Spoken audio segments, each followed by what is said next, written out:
Welcome to today's episode of the Medical Device Marketing Podcast. So this is the third episode in the series where we're inviting in consultants to talk to us about their specialist areas so that we can see how to become better medical device marketers each day. So today we're joined by Mike Branagan-Harris from Device Access at the IGES MedTech Group and John West from the same company. Welcome, guys.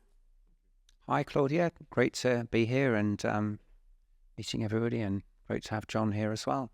Amazing. So we'll start a really good discussion. But first of all, I'll just introduce IGES MedTech and Device Access, and then I'll give you an opportunity to introduce yourselves. Oh, thank you. Fantastic. So IGES MedTech or Device Access is part of the IGES MedTech Group, which is an international organisation that helps companies enter European and UK regulatory spaces and market access. So it can be challenging to enter the European or UK markets due to really not knowing what to do first, second or third. So IGES MedTech help companies to de-risk their process of coming into European and UK markets and shortening their timelines to access. So Mike, if you can introduce yourself quickly, that'd be fantastic. Sure. I'm Mike Branagan-Harris, founder and CEO of Device Access. We've been around for 15 years now, helping companies to get their great technologies to patients faster. And you've actually just brought up a really good point, actually, Claudia, because you mentioned about de-risking and speeding up. Yeah. The challenge with medical devices is that quite often, compared to pharmaceuticals, they have a much shorter lifespan in terms of patent protection. So there's even more requirements for companies to not make expensive mistakes, make the right decisions, have really good plans in place, and hit the ground running, as opposed to quite often spending too much time on doing things that aren't needed to get their products to market, or not having their sales teams equipped with the information to understand, really what problem their device is solving in a hospital. When we live in a world of data that runs through everything that we do every day, and hospitals sit on masses of data, and we sit on lots of data. So, in the last 15 years or so, we were previously focused on getting products through NICE and getting those things nationally recommended, and we're very proud of the achievements that we've made in getting changing surgery and helping the NHS to be more productive. And I think one really interesting conversation we were having earlier is that what Device Access really focus on is helping you to sell the problem you solve. And I know we're going to talk a little bit more about that throughout the podcast today. Yeah. John, over to you. Thank you. Thank you, Mike. Claudia as well. I recently joined Device Access and the IGES Group from 23 years in the NHS, working across all sorts of various specialties as a clinician, as a nurse, through to being a general manager across all sorts of different specialties in various different organisations. So bringing that knowledge of the customer and the customer's advocate, which is the NHS, because the customer is ultimately the patient, bringing that to Device Access and the IGES Group to help articulate those value propositions and value opportunities of devices. And what role are you? What's your position now at Device Access? Chief Commercial Officer, just started as we speak. It's happening now, so it's really good. And I think the really exciting thing is the amount of experience you bring from the NHS. Yeah. So actually, when people are trying to have conversations about market access, you have extremely good experience from the customer's perspective. And it's like the ability to translate the commercial language of a company that's selling a product with various stakeholder demands within that to the needs of the NHS, which is behaves more like a human being than an entity. So it makes illogical decisions out of passion and ethics, which to the outside world don't always seem logical, but there is a reason and rationale to it. So combining that two together to understand the translation of the two worlds coming together to actually benefit patients is really crucial. Yeah, just to mention how I met John many years ago now, when I got introduced to him as a business manager in a hospital in Hampshire, when I brought a technology into the UK from Minneapolis, which helped solve benign prostatic hyperplasia. And the conversation was over in literally within a minute, basically. So I think I've had the same conversations with John. Yeah, I mean, it's like, the surgeon, there was very keen on using it, and we needed the authority from the business management in the hospital to get the product, through the system. And I didn't even mention the product. I just mentioned the problem that the technology could solve. And that was around the fact that the hospital had over 4,500 patients on the waiting list, and the length of stay for those procedures was 2.4 days. And the technology was able to reduce that length of stay down to, less than half a day and improve productivity. And it was a product that wasn't even NICE recommended or hadn't even gone through the processes of NICE, but the hospitals needed to, solve that urology waiting list problem and give the patients a better experience, and were happy to go ahead with it. So that's how I met John and his colleagues many years ago. And it's great to have John on board, because he really understands the language, like I say, of the NHS, and sits on dashboards. I've been sitting on dashboards in the NHS hospitals that look at performance and how how different departments and his department have performed to look for opportunities for improving. But we can talk more about that. But it's all about data, and I don't think the industry make the most of it.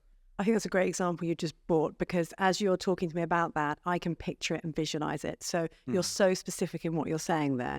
You know, you came with the numbers to John saying, this is your problem that you have. This is how I can solve your problem. This is what the exact data looks like. And so actually you had no guesswork left, John. No. It was like, oh, okay, well, that's easy. The assumption, we work really hard in the NHS to deliver excellent patient care. And largely on a whole, there is excellent patient care. But the articulation of that's about one individual patient, and we try and do that over and over again in isolation for each one of those individual patients. But there are thousands of those individuals, and when you start to put them together, you start to understand what the problems that they are as a group have. Is it productivity? Is it socioeconomic access to healthcare? Is it purely a cost problem around a condition or an outcome that actually benefits a group of patients? If it benefits a group of patients, how does that group of patients fit into the system of a hospital? Is that a problem or a solution, or is there a capacity challenge that can be supported elsewhere by doing something different? And the articulation and understanding of data, yes, like Mike says, that the NHS creates data. The moment you walk in, the moment you do anything, every second is collected somewhere, somehow. And articulating what that captures, the hospitals do use that to performance manage, and quality improvement initiatives all use hospital data, patient data, to understand the pathways and how that patient changes, be it a length of stay, be it a follow-up attendance. And I think the articulation of that, of how devices or medical devices and medical technology can change that, as well as just simple changing of pathways, is crucial. And that's the step we want to do with device access, is to add that extra bit of icing on the cake, as everyone can change how they work by changing the order of they do things, or where and how they do things, but what they do with those patients makes a big impact as well. What can you explain that a little bit more when you say, just so it's really...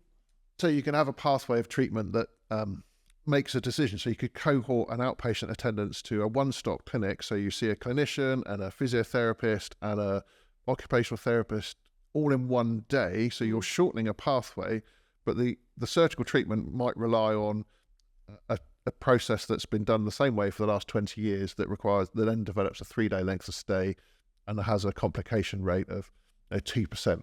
So you've shortened the pathway, you've changed how you work, which is great, but then you add in a medical device to say that changes the nature of that surgery, that allows it to become rather than a theatre case, to a outpatient procedure room or a day case. You shorten the length of stay, you reduce the complication rate, so then you solve another problem. So you're basically saying that actually it's about understanding the multiple problems that one stakeholder could have, and actually how can you address all those multiple problems. Exactly. Which is really interesting, because, and I know anybody who listens to this podcast on a regular basis, we talk all the time about understanding the problems of each individual stakeholder you're talking to. But you're now saying as well, it's not just the one problem, which we always talk about in messaging, because you need to be clear, but actually you might have 5 problems that you solve, but then you've got to be really clear on each of them. And then prioritising those problems against the needs of an organisation. The NHS is financially challenged. It's challenged with efficiency. It's challenged with demand in terms of people waiting. The waiting lists have gone up massively in the last 10 years. The capacity hasn't matched that demand. So how do you increase efficiency and productivity? And with the volume of people you've got, it's 70% of the NHS cost is staff costs. There's not thousands of people queuing up to get into the NHS to go and work for it.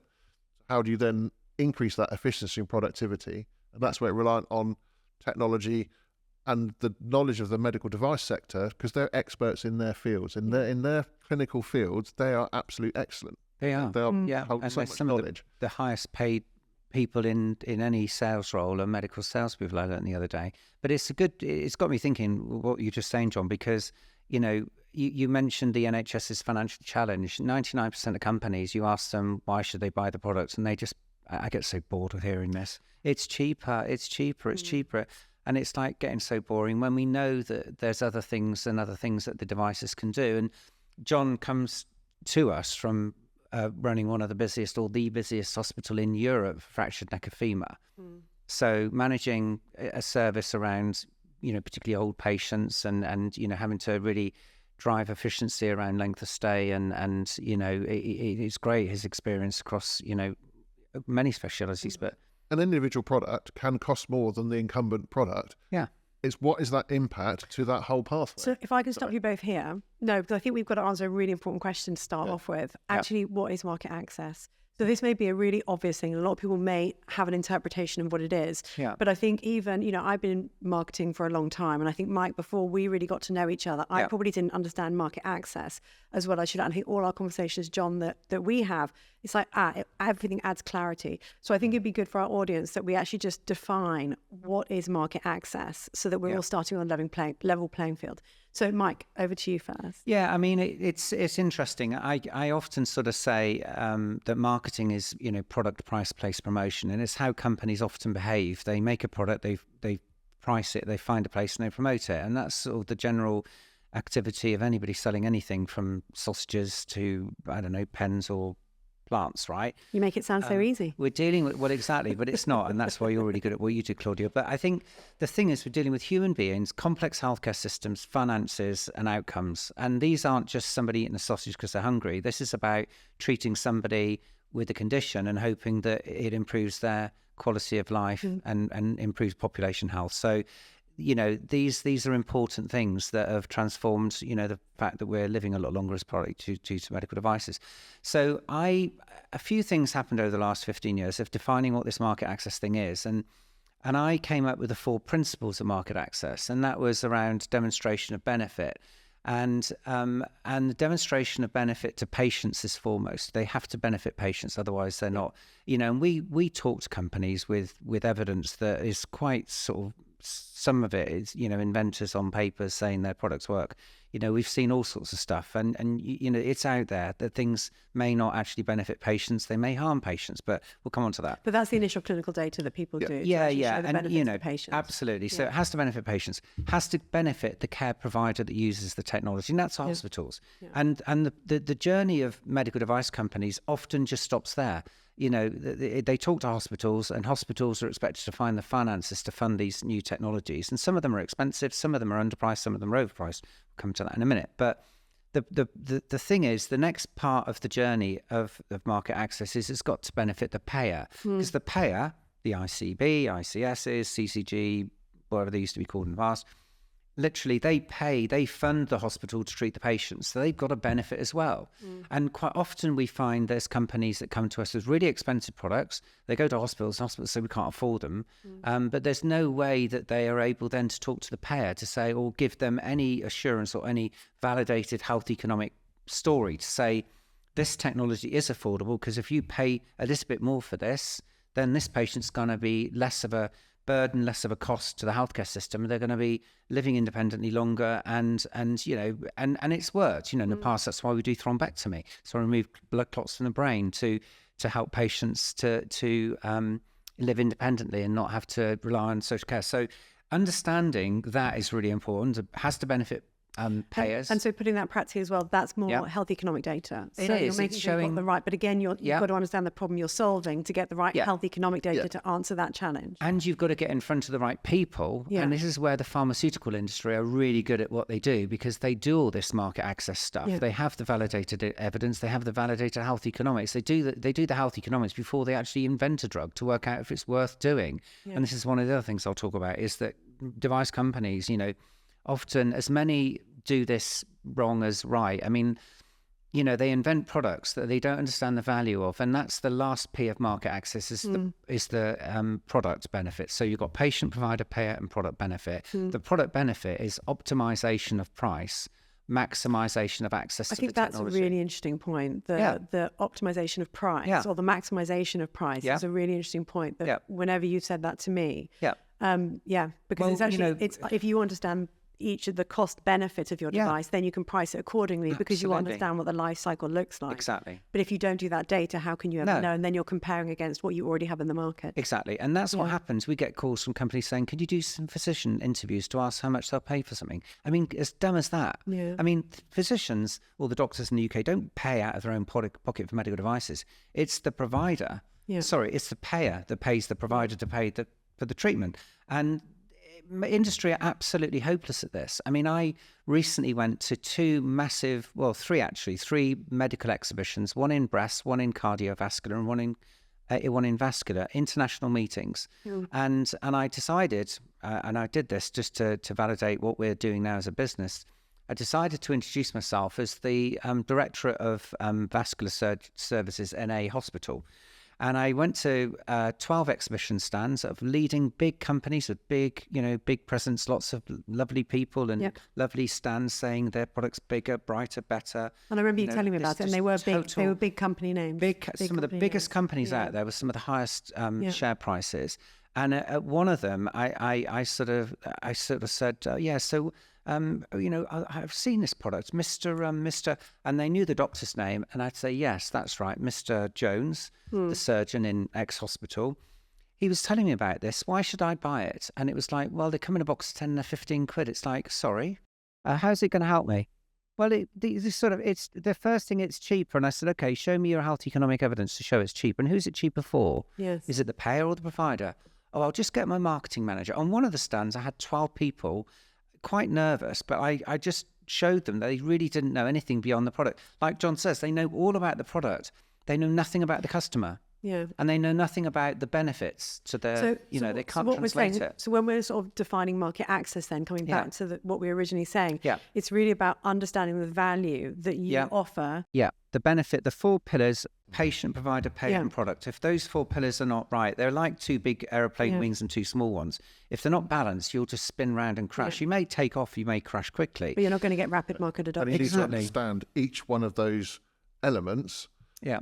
Who is the payer? How do they think? How do they behave? What are their priorities? Who is the provider? What are their priorities? What are their challenges? What are their opportunities? Yeah. So you take all through that journey to be an expert in that, then you've got a chance of success. Yeah. There's an awful lot to map out, isn't there? Actually, really, you think of market access, if you're going to understand every single member of your audience or every single stakeholder, there's an awful lot to consider. Yeah. Well, but, in everyday life, Claudia, it's like, if we started talking in this room about this desiring to buy helicopters or something, you're going to get things on our Facebook feeds and Twitters and all this stuff tomorrow saying, there's a glossy helicopter come and fly in Guildford or something, or wherever the airport is.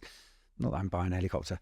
But literally, there's data flowing through the NHS about the past and about the future. We sit on the waiting list data, so we know how many patients are waiting for different tests by speciality. And we also sit on historic data, so, the last 4 years of actual activity in hospitals, and gives us great insights into how these companies can sell the problem that their product solves. Let's come back to that, because I think that's really good for actually how market access can help marketers to really tell a really effective story. Yeah. Because that's the other thing. I mean, I went to a big meeting in Paris and I took some pictures and I shared them with you earlier of what companies are saying on their exhibition stands.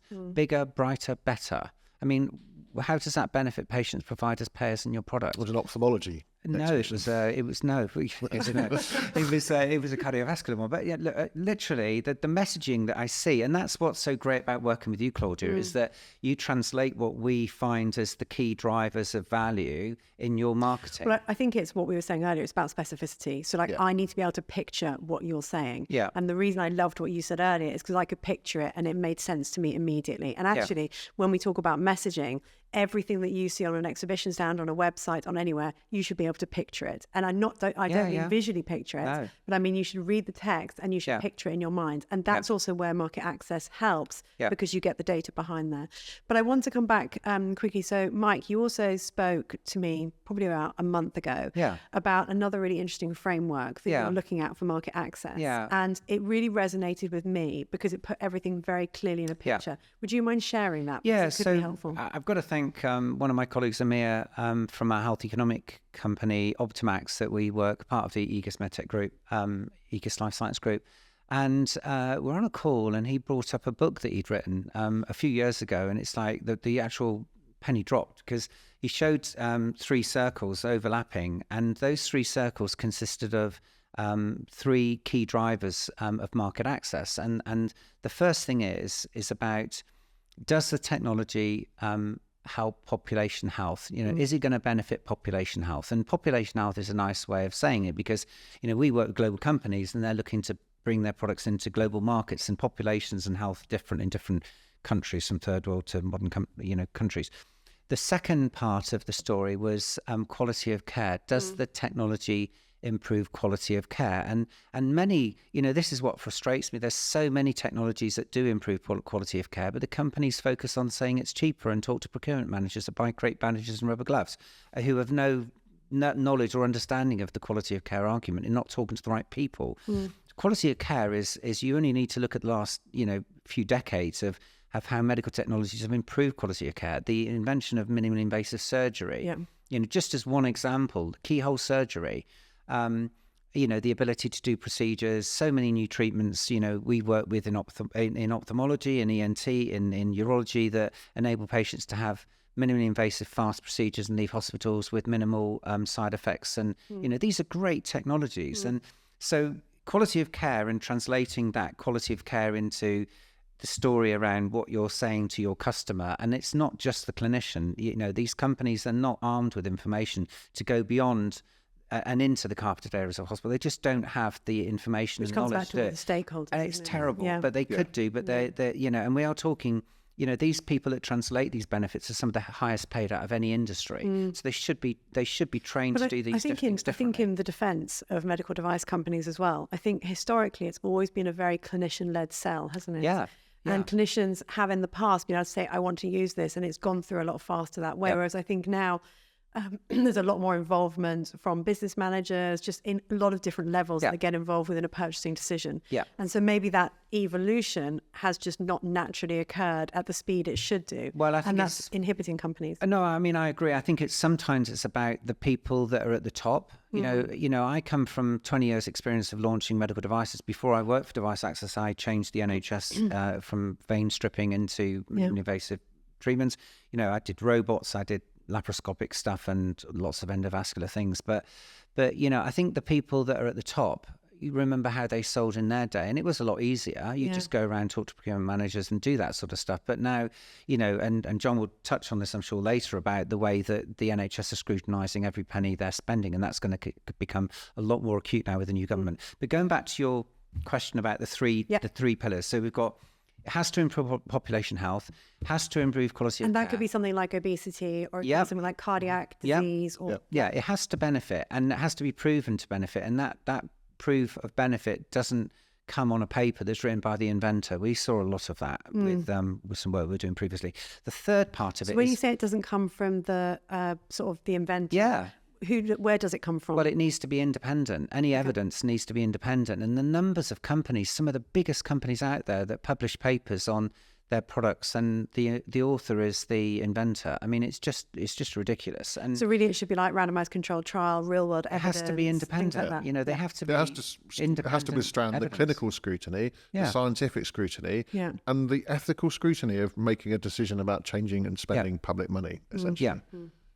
And so the last part of the story is affordable for society. And So we get calls from companies that saying we sell this product for $50,000 in John Hopkins University Hospital, blah, blah, blah, blah, in America. And it's like, well, the NHS are paying for. Somebody in America has decided how much their product's going to be sold for in the United Kingdom and other markets. And they're all very different healthcare systems. And it's all about driving value for the company. And all they're trying to do is show, as they should, they've had investments in trying to start up and succeed and make profit. They're trying to drive the value of a higher price or a price across the world, but you can't do that because each healthcare system is different, have different values, different ways of treating people, different budgets, and so it has to be affordable for society. And so one of the things that the industry keeps saying is their products are cheaper, and I get very bored of hearing that because that's the only driver of value, which is why they end up talking to procurement managers. But you have to optimize your price. And recently, I read a really interesting report about the future of MedTech, which maybe we can send a link. Yeah. And companies now are interestingly 500 companies interviewed this year by a German consultancy company. It was a great report. It was. Yeah. I mean, what they're saying, the summary of it is they're focusing on making more profit out of existing products. Yeah. Because launching new products is expensive, it's risky. It involves moving salespeople that are the most expensive salespeople in any industry out there to sell the product. It's an expensive thing. And the industry's been affected by the cost of manufacturing of their products going up. Yep. So raw materials have gone up, staffing costs have gone up, inflation's gone up, and you've got healthcare systems around the world that may not be doing so well now, that are trying to save money. So the industry has to get their grip, and they need to move away from product, price, place, promotion, the principles of marketing, and they need, we've already touched on the importance of the science on the patient and the effects and the health and all of that stuff, and so the industry does need to up the game. I think it's really it's not necessarily about moving away from marketing. No, and I'm not saying that because I'm a marketing agency, although that might seem like exactly what I'm doing. No, more what I think it's more about really understanding your customer much better than you ever have before. Exactly. And justifying your value, because for example, we might be able to spread your message in an extremely clear way across all the channels and get access to your audience very quickly. Yeah. But if we don't have the data in order to be able to paint that picture in a really clear way, then actually that won't work. Yeah. So it's about everybody coming together to really effectively get these great technologies to patients faster, to use your term, Mike. Yeah. But I think it's that, isn't it? So it's not one thing works and one thing doesn't. It's actually getting it. And, we were speaking a couple of episodes ago, we've been speaking about market research. And actually that's been really important as well, because understanding what your customer is actually saying early on so that you can adapt the design of your device, or actually what is valuable to each audience and stakeholders. So I think we're all saying the same thing. It's about understanding your audience better and having better data to present the solution to them, which comes back to your selling the problem you solve. Yeah, sell the problem you solve, not the product. But I mean, you have to look at what the pharmaceutical industry do. Do you ever get a pharmaceutical industry inventing a drug and then doing interviews with doctors and saying, how much should you pay for this? When they're not paying for it, it's the payer that's paying for it. And then turning up and saying, well, we'll do them £3 a box cheaper, because that's what it's come to. Health economics is the first thing that pharmaceutical companies do, because it's an expensive journey to develop a drug, right? And I know it's much cheaper generally to invent medical devices, but what we're talking about here is about doing proper health economics around the comparator treatments to understand the value drivers, and then seeing how well your product would need to behave to achieve a profitable business for the company. And that's the bottom line. And actually knowing what's going to work and what isn't going to work, which is really powerful, because otherwise you keep going down a pathway not quite knowing if this is going to work, and then you realize, oh, it doesn't. You might as well find out early and optimize early, because then when you get to market, you're going to be so much more effective. Understanding your stakeholders and the impact of your stakeholders. The principles of selling are the same fundamentally wherever you are. People make decisions on whether emotional, rational, data-driven needs and wants of buying things. We all make those decisions every day.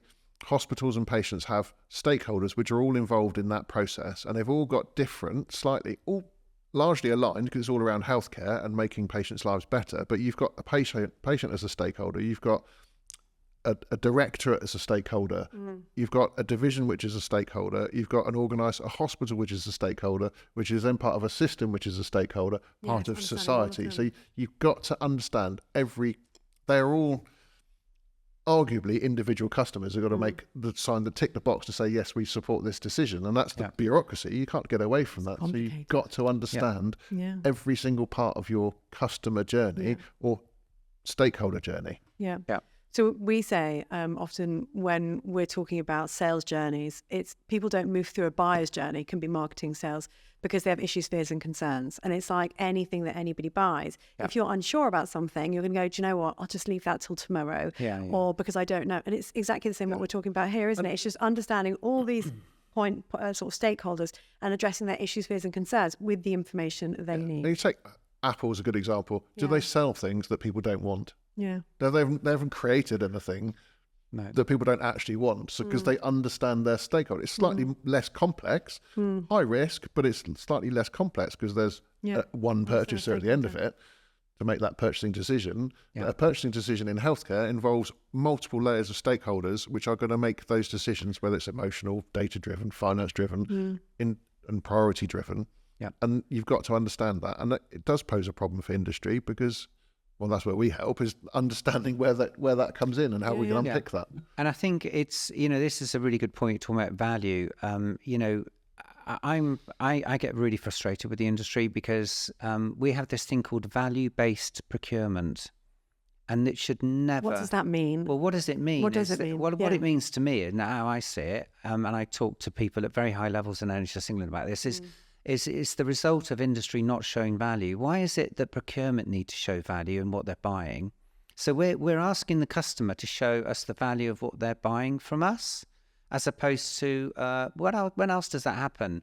Where an organisation can't show its value of its technologies, and you're asking the purchaser to show value, to understand the value, and that's what value-based procurement is, and it's disastrous. This is why. Because the industry for decades have failed to show value, failed to show solutions, failed to show the right benefits to the right people, we now have this thing, we've had it for a few years, called value-based procurement, because these procurement people in hospitals are inundated with companies selling them products that are better and cheaper, that they can't prove, and they're all having to look at them together. And the consequences of this now is that NICE, who were an organisation we worked very closely with for 13 years, looking at single technologies, are now looking at the cheapest things out there. So they've done it with heart valves, they're doing it with ostomy bags. We've got 7-8 million people on a waiting list, and NICE are now looking at the cheapest things of all the generics out there to tell NHS England. Versus the things that are actually going to drive value. But is that actually going to solve an 8 million waiting list? And so this is a result of the industry, not doing the right work to get these products. And the biggest losers and winners in this game of medical devices are patients and investors. I do want to come back to the term value a bit later, because I think it's a term that's used, and I don't think it's a term that's that well understood, which is I think why I said to you again, what is value? And I think, John, we had a conversation about this a while ago about what is value, and you articulated it extremely well from your position in the NHS. Do you remember that conversation? Absolutely not. No, but I think so value, what does it mean? So value is about what it means to that patient. How are we helping solve a problem for that patient? Are we making their lives better? Are we reducing pain? Are we enabling them to go back to work? Are we changing the journey that they're on back into providing value? So value in that sense can be, is that value to an individual? If an individual is fit working age, there's a value to society.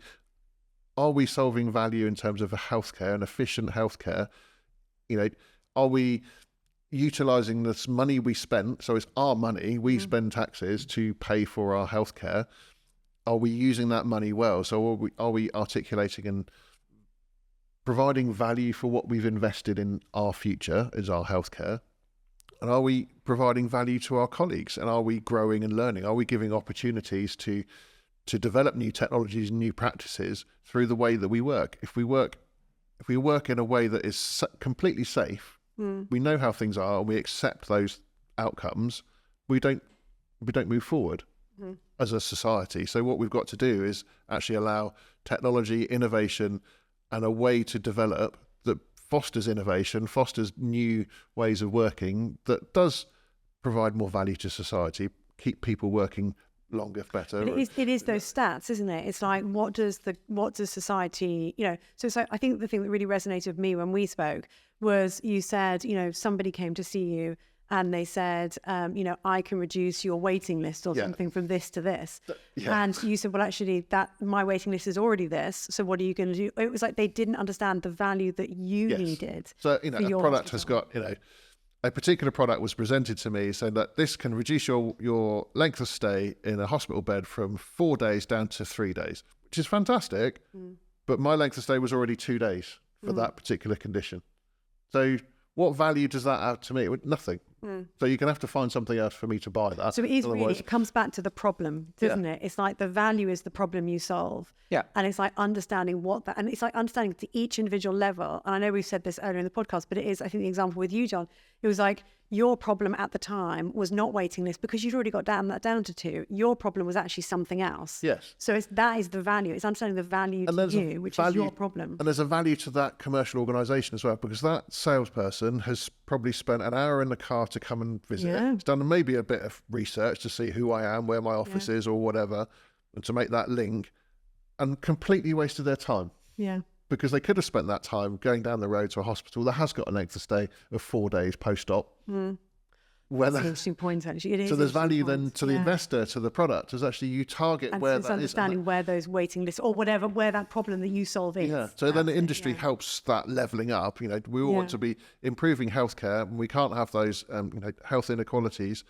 So industry is, the data and information is there to help us all level up and get those, drive improvement across the NHS. So we don't have postcode lotteries whereabouts you get better or longer waiting lists in one area versus another. And it's about working together. And if you know where to target your product, then you know where the best opportunity is, and that solves a problem and that levels everything. It saves so much time as well. It would save so much time. Yeah. So actually later I'd like to talk, Mike, a little bit about episode data, because this isn't about promoting any services on this product. It's really educational or information sharing. But I think what you're offering with episodes actually adds huge value and will really help companies to identify where the gaps are or where the challenges are in the different hospitals, so that their teams can help address those challenges or sell the problem they solve. Yeah. So before we do that, we've spoken a lot about market access, what it is, what the drivers are for market access, and what great market access looks like in the sense of what metrics you need to meet. What companies have done this exceptionally well in the past? So products that are already on the market, are there any standout ones? Just so that people who are listening to this can say, I get how that all fits in. I know I've got one, but and that's because I love it. But but do you guys have any? Okay, to mention names, I suppose, yes. Yeah. So, I think they're on the market now, aren't they? And they've done really well. So. And it's maybe not about an individual product, but it's about a go-to portfolio of company. So it's a large company, Stryker, have a large portfolio of products. And actually what we ended up working with Stryker is not on their products, is how they could solve the problems we had by working with us on implementing processes and ways of working, which was not directly selling an individual product, but made them a go-to person as a commercial partner. Because they solved the problem. Because they identified value, the problems. Yes, Stryker have a huge portfolio of products, but they become a go-to friend. Yeah. To say, okay, well, actually, we need some new theatre trolleys. Oh, actually, Stryker worked really well with that. Is that, we need some new, orthopedic tendering, and all the rest of it is very complicated. But it's about working with you as a customer on your shoulder, so they understand what your problems are and how they can help to support you. Because it may not be directly the product you're selling is the solution, but your knowledge and expertise and your capacity is a solution. Are there any more well-known ones? Because that's a bit, I understand that, but I can't go yes immediately. Like, I get that. So there probably, are there any like really big brand product? I mean, one I'll just throw out there now, and you guys might disagree, so good discussion. But like harmonic scalpel, I started working with Johnson & Johnson when I was clearly not much younger. But like 20 years ago now, when it first launched, it was an amazing technology. I was there. It was an absolutely amazing technology. And that seemed to meet all the criteria of market access. Would you agree with that? Yeah, I mean, it was a tool that helps surgery. I mean, there's loads of things like that out there. But yeah, they were the days of, laparoscopic, and it was great being involved in that sort of couple And really of decades. facilitating it as well. It was, with different incremental changes in technologies, but looking back at things, therapeutic things, with harmonic scalpel, a therapeutic device. I quite like a lot of the therapeutic devices. I mean, I was very pleased to and very lucky to have run Venus Medical in the UK. I remember that journey, and this is how I learnt my skills today was we had a treatment that would replace vein stripping. Yep. And if you looked at the product that's used to vein strip, it's a piece of plastic. And our product was a £300 electronic handmade catheter, which emitted radiofrequency ablation to the vein, inside of the vein wall, which plugged into a £12,000 box of tricks. And I remember the journey of that, of going around hospitals and talking to the wrong people. I'd say, well, this is £300. And they said, well, this is 15 quid. Can you do it for 15 quid? I was having those conversations. Yeah. And that's when I really need to understand the flow of cash, the money, length of stay, trying to build the story around how do I replace the value of that £15 to £300 cost with the device. And we changed the way that we changed the way that the industry were communicating with hospitals. We were moving away from the boring conversations that we can save you money, and ended up talking to procurement managers. Procurement people were the last people in the chain because they were the ones told by the management, put an order in today for that product. And also, you weren't saving money at that point. You were saving money on a higher level. It was that, I worked out that the tariff, the amount of money paid to treat a varicose vein patient was about 1,200 quid. But when you look at the hour of operating theatre costs to treat that varicose vein, to strip the patient vein out and then stick them in a bed for a day or so overnight, often, the amount of money that was given to the hospital to treat that patient meant that they were losing money on these, like they were the urology things that we were talking about earlier. So we changed the conversation from being the boring "we can save you money" nonsense to we can generate revenue and a lot of revenue for you. And it worked. We had Charing Cross Hospital doing 15 varicose vein procedures in a morning list, and they used to be able to do 2. So of course they were making money out of the payer. And that money was funding other parts of the hospital. It's just how it works. Now, we could have charged a lot more for that product. I mean, my only regret is we should have sold it for 600, not 300. And why not? You have to have this balance of industry are bringing these technologies that solve problems.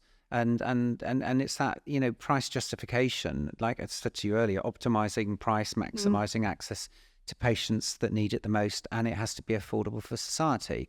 And so, I'll not bore you about health economics, but there's been a number of technologies that, we've been pleased to have helped get onto the MedTech funding mandate. Over half of the products on the MedTech funding mandate in NHS England, we've had something to do with. Sometimes supported over 50, haven't you now? Yeah, that was 50 through NICE. Things have changed massively with NICE now. But these were products that had gone through NICE that were then awarded MedTech funding mandates. So over half of those products we had something to do with. So we're good at finding those things and finding solutions for hospitals and ultimately to get, these great technologies to patients faster. I think the question is like struggling to answer because there aren't that many really good ones. So I can think of individuals that have sold a product because they've put the effort in to understand. So, in particular wound closure dressings, an individual salesperson has understood the challenge that we've got and the value of their product and pitched it in a way that's exciting then, isn't it? Because there's a huge that's gap. unique within that organization. So that one salesperson has done a fantastic job of in their location of understanding what the challenges are and how they can articulate the value add of their product. It's not about the ease. It actually takes longer to do the procedure, to do the wound closure with their product, but it reduces surgical site infections, reduces length of stay. It actually costs more than the traditional staples, but we've adopted it. We've reduced length of stay. We've reduced surgical site infections. They've organised their story. They knew that story and they articulated that in a way that made it an engaging conversation.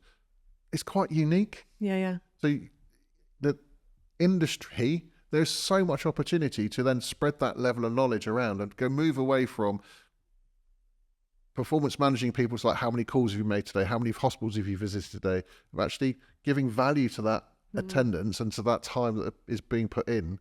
Because products are out there that make a big difference the various different value drivers. You've got to understand them. You've got to understand your market, and that's where device access comes in, and understanding that market access piece to help the broader teams access it. So this has been a great conversation. What I want to do now is sort of discuss some misconceptions maybe about market access, and also just ask some questions that I think could be interesting to our listeners as well. So how long would a market access project take? So if you know nothing about market access and you're thinking, actually, the things I've heard today, I think we need to start investigating this. Like, what are my options? How long does a market access on average take? I mean, obviously it depends. What would you say, Mike? Yeah, well, it's got to be involved right from the start, like I said earlier, because if you do this right, then you'll succeed, and if you don't, you'll fail. And like I said earlier, the patients and investors that lose and gain the most out of this game. But yeah, I mean, the haphazard way that people look at pricing, you only got, none of this is new. It's just what the pharmaceutical industry do. So how would you do it? So if you say you have to start really early, what would that look like? So if I came to you now and said, I have a new device, this is what it is, I've got my concept. Okay. So our recommendations, obviously, look at the numbers of patients diagnosed with that condition, understand the enormity of that condition. We can do that. Most countries sit on what's known as ICD-10 data, International Classification Disease data. You've got to understand that to get a proper understanding of how many people are diagnosed with the condition. We sit on that data, and we get companies though that will start talking to doctors and saying, how many prostates do you do? Oh, that's how big the market is. It's just nonsense. There's people that are diagnosed with it, and there's those that are treated with it, and some patients, because of health inequalities and stuff, aren't treated soon enough for it, right? So understanding the condition, understanding the standard of care. I mean, this is going back to what NICE used to use, which is called PICO. Population, who needs it? Intervention, what does it do? Comparator is the C. What's the standard of care, and what's the outcome? PICO, population, intervention, comparator, outcome. So once you've got an idea of the size of the market, and you then have to sort of start thinking, okay, so how well will my device need to work to benefit patients, providers, payers, and for us to make revenue and get this product through the processes of regulatory, which is a nightmare in many countries now, and then into manufacturing and mass adoption. So one of the most important parts of that journey, and I take hat off to the pharma industry for doing this, is to do some early economic modelling. By doing early economic modelling, you basically build a health economic model. You need really good people to do this. It's not one person you'll employ that's responsible. You need people to critique and question and make sure the sources of the evidence are right. So you build a model, which is in Excel, and you put in one side of the model all how well the standard of care works. And there may be one treatment, or there may be 10 treatments. You have to look at all of the comparators to sort of work out how well they work. What are the good things? What are the bad things? All of that goes into an engine and a health economic model. And then on the other side, you have a theoretical idea as to, you think your product will be 10% better, 15% better, 30%, 40% better. And by putting that into the other side of the model, out comes this thing about pricing to say what your selling price could be if it worked as well as or better than the standard of care. And everybody claims that their products work better, but you have to do this scientifically. This isn't interviews with doctors. This is complex health economics. What you get out of the model is you get an output that says, this is your pricing threshold. So it might be that, the product, for you to make the product at this price and against these comparators, you need to be selling it for at least, I don't know, £500. But, that might be too expensive for this market, but you may get it into the US, or you may get it into the, you need to look at the population health side of it. But the beauty of doing this work is you start to work out what the value drivers could be of your product. And the value drivers are what you do your research in to validate the value drivers. So I need to get a outcome that looks like this. Exactly. And this is what my clinical data is now going to move towards. Exactly. And that's where you get these lovely tornado diagrams that my team work with. And out of it, you see which are the biggest value drivers and which are the smaller ones. Now, the biggest mistake the industry make, they get products and they go straight to the key opinion leaders, and they show the key opinion leaders their products, key opinion leaders in the UK and doctors. And that's love still doing important, though, research. to say, is this actually something that's needed too? It's still important to get clinical Absolutely, agreement. it is. And buy-in. But you've got to really understand, clinicians want to do research. They want to do research in the United Kingdom because if they do lots of research, then they get they get pension increments awarded. More research, more money, right? So that's their driver of why they want to do research. But there's such a disconnect between what a clinician wants to do in his research and what the company needs to achieve to justify their selling price in a complex model that goes beyond the doctor that's using the product. We're talking, remember, providers and payers. They have to come into the story. They have to know that it could be clinically excellent, but it may be unaffordable. It's amazing, isn't it? Because it all circles back to the beginning of this conversation, which is actually you've got to address each of the stakeholders. You do. And by looking at this right up front, you can then make sure your clinical data is going to... And of course, clinicians are going to focus on the clinical outcomes because that's their specialty. That's their speciality, but they're not payers. But then they're not providers. reimbursement specialists. They're not. So you have to include everybody. And I think you're asking, how long does it take? It takes as long as how big the problem is and what you identify. But it's having an honest conversation early on commercially allows you to say to investors, for your financial backers, to make commercial decisions about where you're taking your product, where you're taking your business. The earlier you have those conversations, it will take time. It will happen slower than you want it to, but it will happen. Because everyone naturally you want things to be done faster than you want it to be done, but it will take time to do it right. But the earlier you start that journey, the better conversations you can have about with investors and with seeking funding and research grants. The better. And you've got a North Star in a way, haven't you? You know where you need to get to, and then it's about designing it. You don't spend 6 years developing a prototype and getting it CE marked, and then going, actually, now we need to do some health economic data. We need some more money. But it's and then you come back down to the sales process or the customer buyer's journey, if you like. And, again, you've got the clinical data, if that's what you go down. But if you don't look at the other elements because you haven't done it early enough, we then meet the old John's position, and just get stopped straight away. So then your buyer's journey slows down. It does. And just remember that the time frame of the patents on medical devices is that much shorter. And so you've got a shorter window to get the product to market. So optimizing that time. I would say that the early... If you start early, if you started at the right time, and we would say right at the beginning, you're half the time to market. Interesting. Because otherwise you're doing it in that linear approach of. So here's a question, because we all know medical device doesn't have the same funding or money behind it that pharmaceuticals does. So it's very easy to say this is what you should do.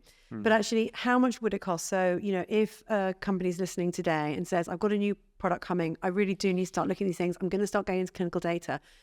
How much would it cost to do standard of care, to do a simple health economic pricing model?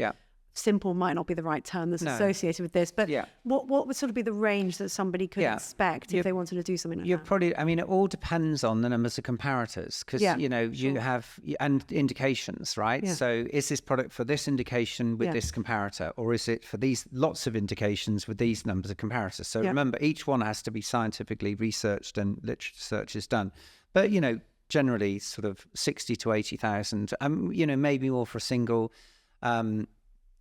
sort of technology down to sort of mid-40s for an early model to show you the value drivers. And then with that model, once you validate those claims of benefit, you then turn that model into a publication. And you look on companies' websites and they've got all this evidence to show their products work, really lovely, but they don't show they're affordable to society. Yes. And this is a very early way of showing it's affordable. Absolutely. And you don't need any data to start off with. So that would be one of the things maybe I'd be concerned about. I need data before I start looking at these things. But actually it's an assumption that actually this device, because it does this as this, it will make this impact. And if it does make this impact, this will be the impact on the standard of care. And you can do that off, you don't have to have a product in front of you to make that assumption. You can have an idea of a product that will deliver your theory, your hypothesis, it will work in this way to deliver this, Y, and Z. But the moment it's made out of matchsticks and matchboxes. That's fine. You can test the model of that. You can see the comparators, you can see the opportunity, and you see the impact.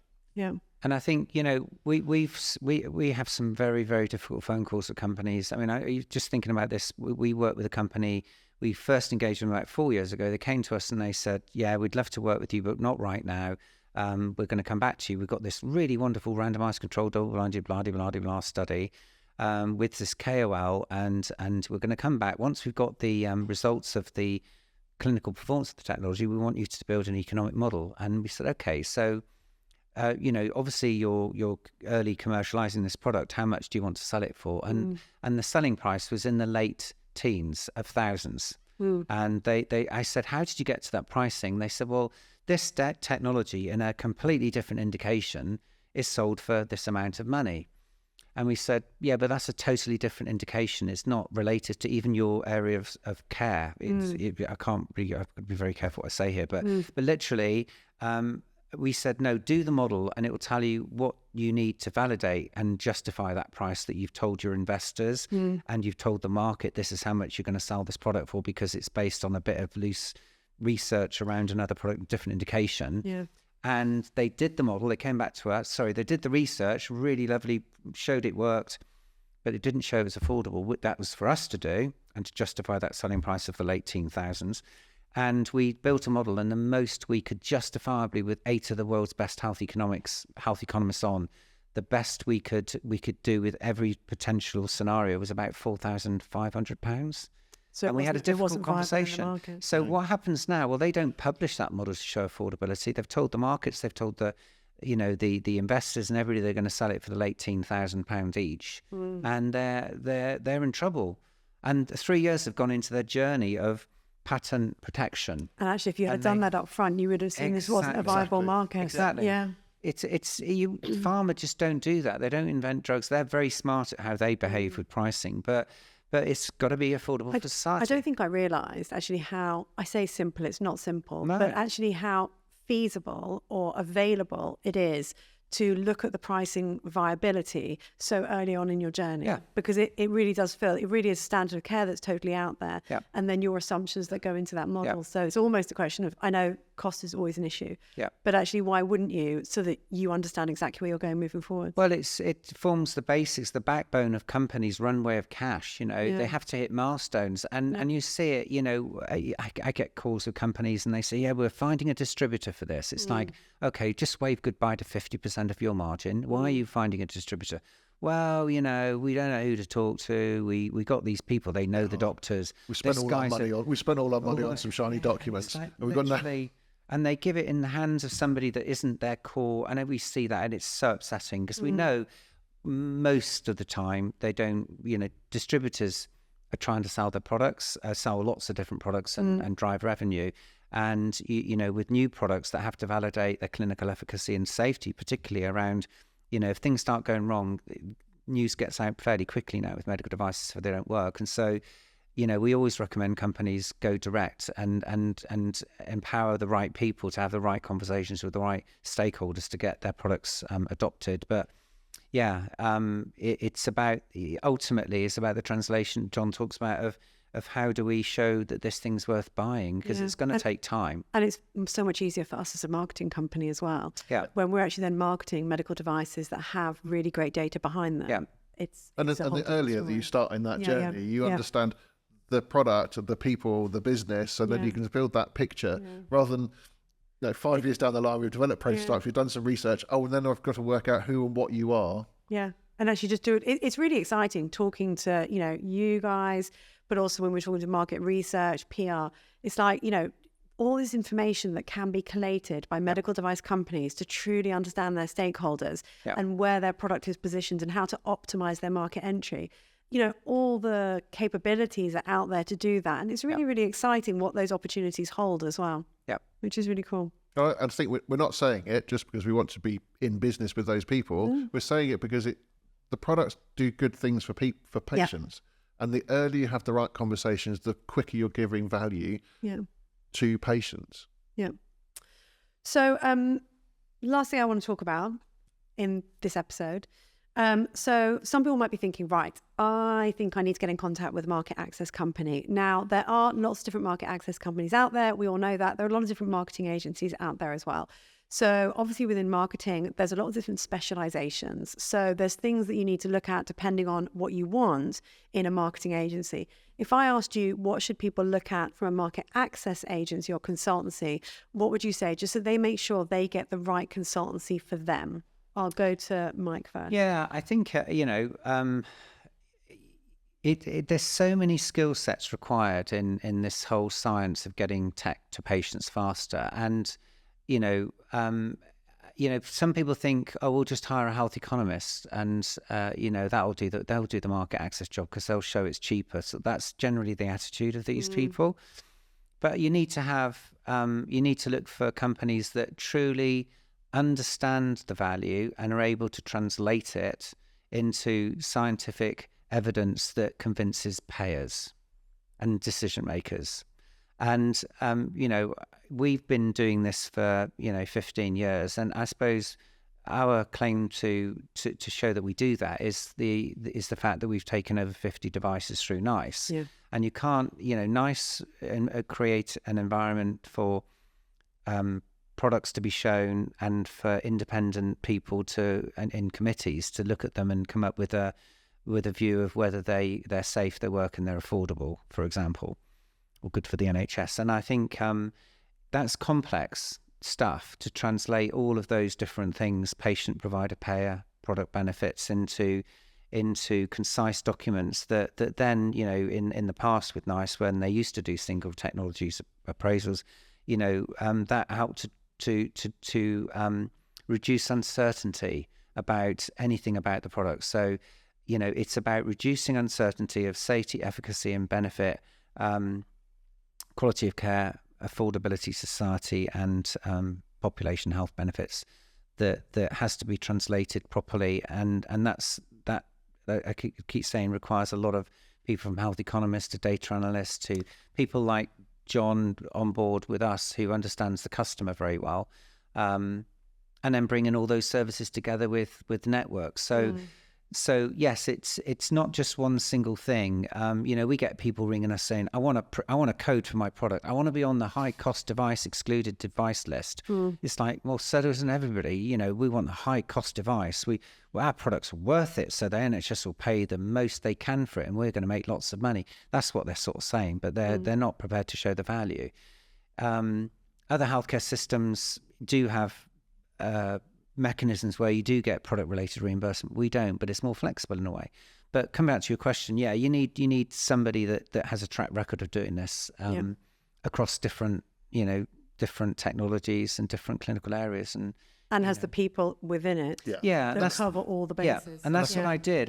When I built Device Access, I wanted to, one thing I wanted to do is have access to the NHS data to understand what was going on in the NHS, and that's been developed into looking at the waiting list data, been developed into health economic teams, and then bringing in, working closely with you, Claudia, over the years of how do we communicate all this value in the right way, in the right messaging, and some of the stuff you're doing for clients we're both working with, won't mention any names, but the other part of the report that I saw, the Future MedTech report, was about the way that industry are now, because it's expensive to send salespeople around the country and driving up down motorways, knocking often the wrong doors. How do you communicate that value more efficiently and more cost effectively, and that's why we work closely with you guys. It's a really exciting area, because I think there's a huge there's huge opportunity for companies. It's one of the things in your question is, what do you look for in a consultancy to work with? And it's a willingness to be honest, I would say, because the conversations we have can be quite hard. Like, you speak to companies that have got their products to market, they spent years and years and years of hard effort and millions of pounds worth of someone else's money, often their own money, to say, well, actually, no, you haven't got this right. And I think you need to be, as a consultant, or a consultancy, you have to have the guts to say, no, you're not right. And I think that's really powerful, because... But you do it with data. You do it with data. You do it with evidence. You don't just say, oh, no, you're talking a load of rubbish. You say, this is the evidence that we've got that you haven't got. And unfortunately, you're going down the wrong angle here. And commercially, as a business, that's always going to be a challenging thing, because you just want to please everyone. But no, you have to be gutsy and say, no, this isn't going to be right. Your product isn't going to land right in the way you're trying to do it. And we can help you do that or not. And it's a really good point, because I just think of we have so many conversations with so many different companies. There's a company, a UK company, we keep talking to every couple of years, and every couple of years we talk to them and they're after another indication for their product. It's like, well, hang on, last time we spoke you said you could use it for this, and now we met these doctors and they think it's really good for this. And it's like, okay, so the doctor's deciding on where you're going as a business, and they want to do research because they get pension increments and other reasons. And don't want to be too critical of them, but they still haven't found where the product makes the biggest difference. And that goes back to what we were saying in the beginning. Do your early economic modelling to understand where the biggest opportunity is and where you can generate evidence quickly and effectively to reduce uncertainty with policymakers. And that's what it's about. Whoever that policymaker is, whoever that stakeholder is, it's reducing uncertainty so that they're confident that the product is safe, it does work, and it is going to solve a problem. Sort of comes back down to reducing issues, fears and concerns, doesn't it? Yeah. Exactly, but just making sure that you understand exactly how you create that data, because within market access, it's a much bigger process to do it. So it's not like with us, we can create content. With market access, you need to create the clinical data or the cost models around that. So it's significantly more. Fantastic. Well, thank you both for your time on today's podcast. So thank you for listening to this week's episode of the Medical Device Marketing Podcast. We hope you've enjoyed everything you've listened to, and we look forward to seeing you on the next episode.